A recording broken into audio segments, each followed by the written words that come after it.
Hingga kini cakupan vaksinasi anak usia 6-11 tahun di Kabupaten Ogan Komering Ulu berada di angka 63% atau 26.000 orang dari target sasaran sebanyak 41.000. Tingginya capaian ini tidak lepas dari kerjasama antar pihak, yaitu TNI, Polri, Dinas Pendidikan dan Dinas Kesehatan Oku, serta BIN daerah Sumsel dan pihak terkait lainnya. Selanjutnya Pemkab Oku mengajak masyarakat segera mendatangi fasilitas-fasilitas vaksinasi dan meminta masyarakat jangan terpancing jika ada informasi hoax terkait pelaksanaan vaksinasi anak.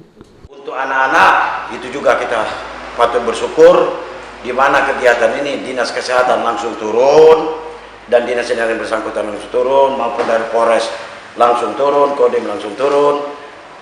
Untuk umur 11 sampai 6 tahun ini itu terlaksana dengan baik.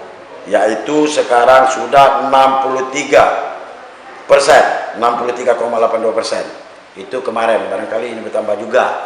Terus sebab ini tetap dilaksanakan di sekolah-sekolah, terus dilaksanakan. Sekarang ini sudah tercapai, kemarin itu 26.185. Sekarang masih tetap dijalankan. Satgas COVID-19 meyakini angka ini akan terus bertambah karena vaksinnya dilakukan setiap hari.